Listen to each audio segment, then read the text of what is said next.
Selamat datang di penelusuran mendalam kita kali ini. Anda sudah berbagi nih sekumpulan sumber yang, menarik banget.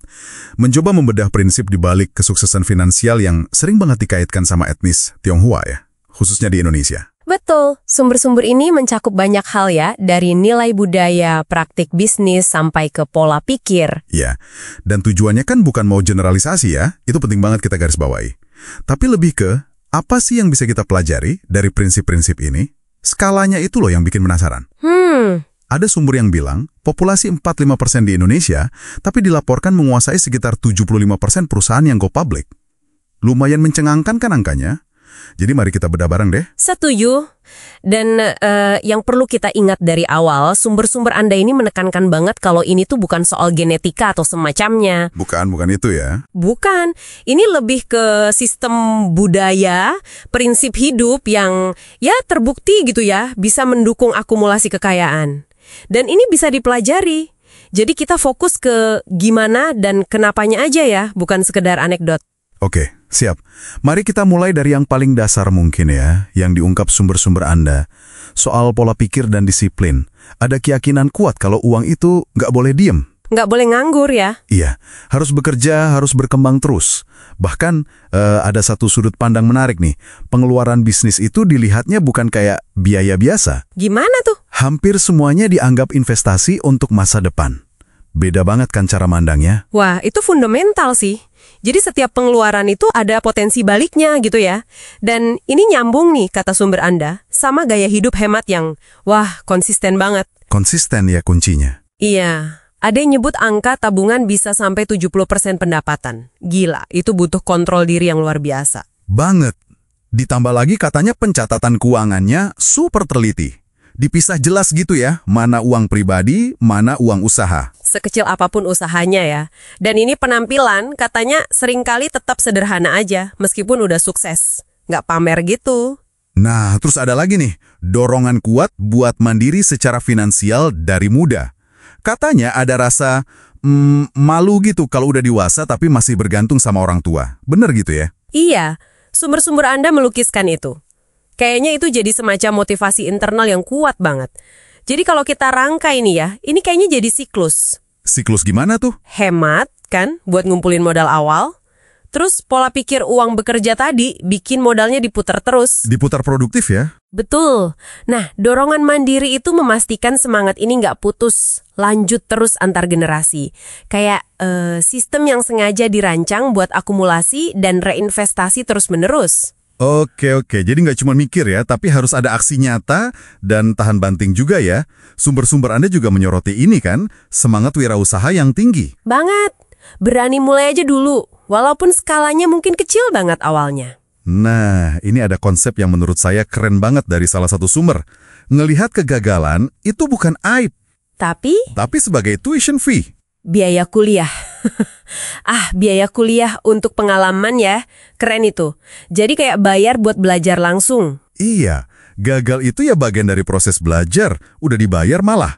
Ini kan membangun mental ya jadinya. Jelas, membangun ketahanan. Dan ini, kata sumber Anda, dikombinasikan sama kemampuan adaptasi yang tinggi juga. Riset pasar dulu, peka sama perubahan tren. Cepat ngikutin teknologi baru juga ya? Iya. Atau inovasi apa gitu? Betul, pendidikan formal penting sih, tapi katanya pengalaman di lapangan, jatuh bangun langsung itu, pelajarannya lebih ngena. Jadi, kombinasi berani mulai, belajar dari biaya kuliah gagal, plus adaptasi cepat ini kayaknya ini yang bikin wirausahawan jadi, gesit dan tangguh gitu ya, sesuai deskripsi di sumber Anda. Persis. Itu respon adaptif yang bagus banget buat lingkungan bisnis yang ya kan berubah terus.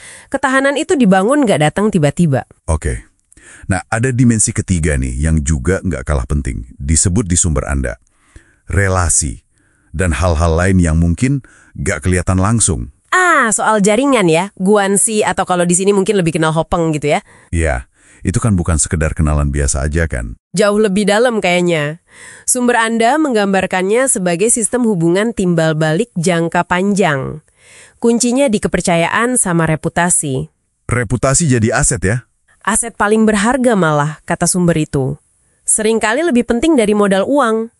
Ada yang bilang investasi waktu dan tenaga buat bangun relasi berkualitas itu returnnya bisa lebih gede dari investasi uang.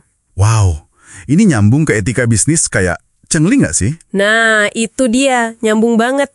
Cheng Li ini kan gimana ya, rasa keadilan, kepatutan, kewajaran dalam bisnis.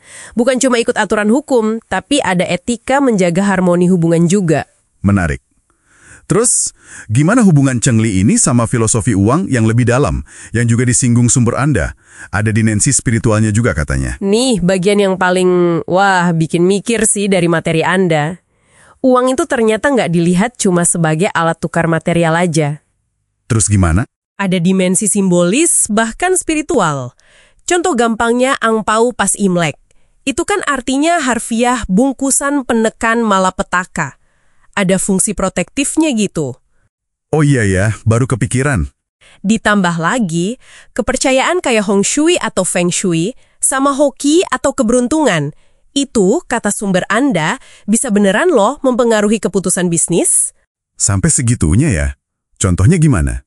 Ya, dari tata letak kantor, milih mitra bisnis, sampai nentuin waktu transaksi yang pas. Ini kan pandangan yang holistik banget ya jadinya. Gabungin aspek praktis, etis, relasi, sampai metafisik.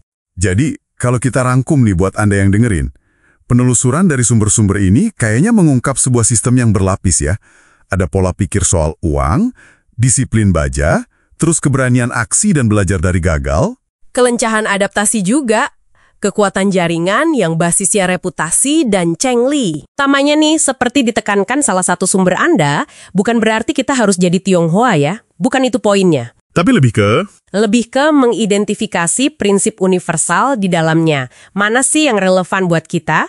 Disiplinnya kah, pandangan jangka panjangnya, adaptasinya, pentingnya reputasi, etika berelasi, mana yang bisa kita adopsi atau adaptasi ke konteks kita sendiri? mau itu di keuangan pribadi atau bisnis ya? Betul.